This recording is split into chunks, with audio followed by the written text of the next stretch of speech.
കുര്യാക്കോസേ, കുര്യാക്കോസേ.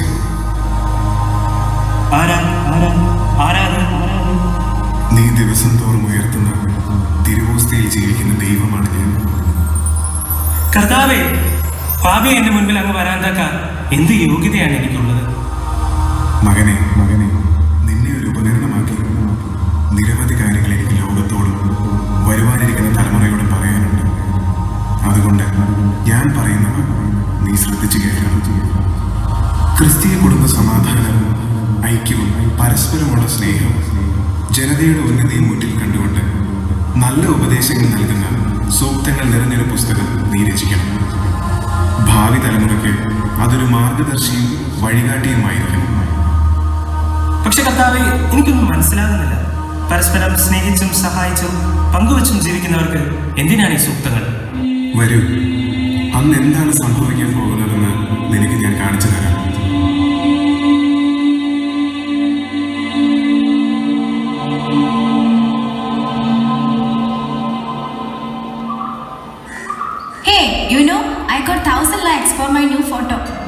അതാണ് ഇപ്പൊ ഇത്ര വലിയ കാര്യം. എനിക്ക് ഇൻസ്റ്റയിൽ 3K ഫോളോവേഴ്സ് ഉണ്ട്.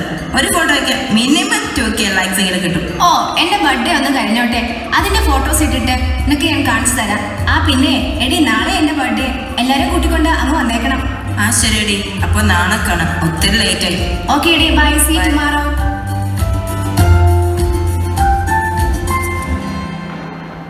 അമ്മേ, നാളെ എന്റെ ബർത്ത്ഡേക്ക് ഫ്രണ്ട്സ് എല്ലാരും വരുന്നുണ്ട്. അവരെ നല്ലപോലെ ട്രീറ്റ് ചെയ്യണം. ഫുഡൊന്നും ഇവിടെ ഉണ്ടാക്കണ്ട, പുറത്തു നിന്ന് ഓർഡർ ചെയ്യാം. മോളെ, നീ എന്തായി പറയുന്നത്? എല്ലാ പ്രാവശ്യത്തെയും പോലെ നമുക്ക് കേക്ക് മുറിക്കാം. ഫുഡൊക്കെ പുറത്തുനിന്ന് വാങ്ങാൻ ഒരുപാട് രൂപയാകില്ലേ? നിനക്കറിയാലോ നമ്മുടെ അവസ്ഥ. അതൊന്നും എന്നെ ബാധിക്കുന്ന കാര്യമല്ല. എന്റെ ഫ്രണ്ട്സ് എല്ലാവരും വലിയ വീട്ടിലെ കുട്ടികളാ. അവരുടെ മുൻപിൽ എനിക്കൊന്നിനും കുറവ് പറയാൻ പാടില്ല. നാളെ എനിക്ക് പുതിയ ഡ്രസ്സും ബ്ലാക്ക് ഫോറസ്റ്റ് കേക്കും വേണം. അയ്യേ, എന്താ ഇത്? നൂറ്റാണ്ട് വഴക്കമുള്ളൊരു ടിവിയും ഫ്രിഡ്ജും. നാളെ തന്നെ ഇവിടെ പുതിയ ഫ്രിഡ്ജും ടിവിയും വെച്ചേക്കണം. റിയാമോളെ, കുടുംബത്തിന്റെ അവസ്ഥ അറിഞ്ഞ് പെരുമാറാൻ ആദ്യം പഠിക്കണം. ഇപ്പൊ ഇതൊന്നും ഇവിടെ നടക്കില്ല. നാളെ ഇതൊന്നും ഇവിടെ കണ്ടില്ലെങ്കിൽ പിന്നെ നിങ്ങൾ എന്നെ ഇവിടെ കാണില്ല. എന്റെ ആഗ്രഹം സാധിച്ചു തരാൻ നിങ്ങൾക്ക് പറ്റിയില്ലെങ്കിൽ പിന്നെ ഞാൻ ജീവിച്ചിരിക്കില്ല. ഓ, എന്നതാ ഇവിടെ കിടന്ന് അമ്മയും മോളും കൂടെ ബഹളം ഉണ്ടാക്കുന്നത്? ഇവക്കിപ്പൊ നമ്മുടെ സൗകര്യങ്ങളൊന്നും പിടിക്കുന്നില്ല. നാളെ ബർത്ത്ഡേക്ക് കൂട്ടുകാരികളെ കാണിക്കാൻ പുതിയ ഡ്രസ്സും കേക്കും ഒക്കെ വേണം പോലും. നമ്മുടെ ടിവിയും ഫ്രിഡ്ജും എല്ലാം മാറ്റി നാളെ പുതിയത് വാങ്ങണം. ഇല്ലെങ്കിൽ ഇവിടെ ആത്മഹത്യ ചെയ്തു. എന്നെ അപ്പന്റെ ഒറ്റ മകളല്ലേ? എന്റെ ഫ്രണ്ട്സ് എല്ലാരും നാളെ ബർത്ത്ഡേക്ക് വരുന്നുണ്ട്. അവരുടെ ഒക്കെ മുൻപിൽ ഇതൊക്കെ കാണിച്ചാൽ എനിക്ക് നാണക്കേടാ. പ്ലീസ്, നമുക്ക് പുതിയത് വാങ്ങാം. പ്ലീസ്. മോളുടെ ആഗ്രഹം പോലെ തന്നെ നടക്കട്ടെ. നാളെ ഫ്രണ്ട്സ് വരുമ്പോ എല്ലാം ഞാൻ ശരിയാക്കിക്കൊള്ളാം കേട്ടോ. മോള് സങ്കടപ്പെടണ്ട. കുറച്ചുകൂടെ കൊഞ്ചിക്ക്. ആകെ ഇവിടെ പഠിപ്പിക്കാൻ മാറ്റി വെച്ചിരിക്കുന്ന കുറച്ച് പൈസയാ കയ്യിലുള്ളത്. അതുകൂടി നശിപ്പിച്ചു കഴിഞ്ഞാൽ പിന്നെ നമ്മൾ എന്ത് ചെയ്യും? ഒരടി പൈസ ഇന്ന് വരും, നാളെ പോവും. അവളുടെ ആഗ്രഹമല്ലേ, അത് നടക്കട്ടെ. ബാക്കി കാര്യം പിന്നെ ആലോചിക്കാം. ഏതായാലും ആഘോഷിക്കാൻ തീരുമാനിച്ചു.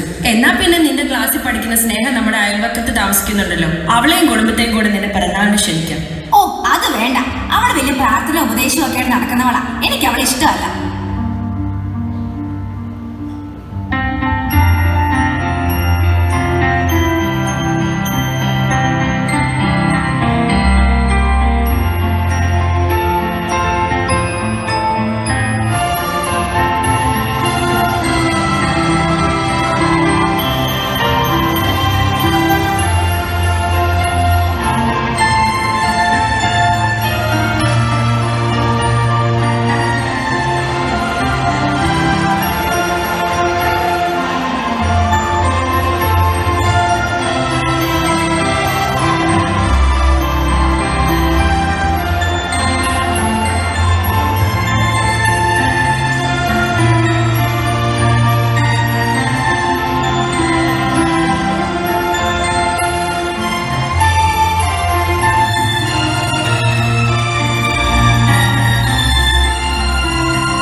ഹോസ്പിറ്റലിൽ കൊണ്ടുപോകാം.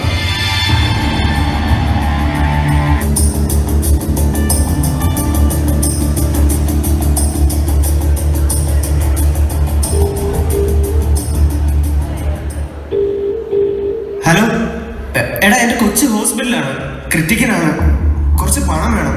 2 ലക്ഷം രൂപയാണ് സർജറി ചെയ്യാൻ. എനിക്കൊന്ന് ഒപ്പിച്ചു തരാൻ പറ്റുമോ? ഹലോ ഏട്ടാ, ഞാനൊരു ബിസിനസ് മീറ്റിംഗിലാണ്, പിന്നെ വിളിക്കാം.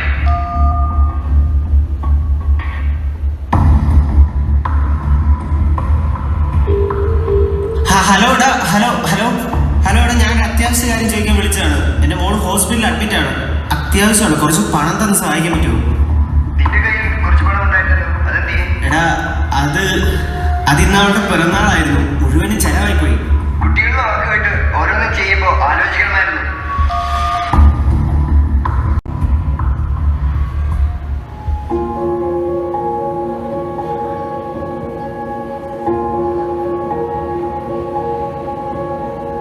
ഞാൻ സ്നേഹയുടെ പപ്പയാണ്.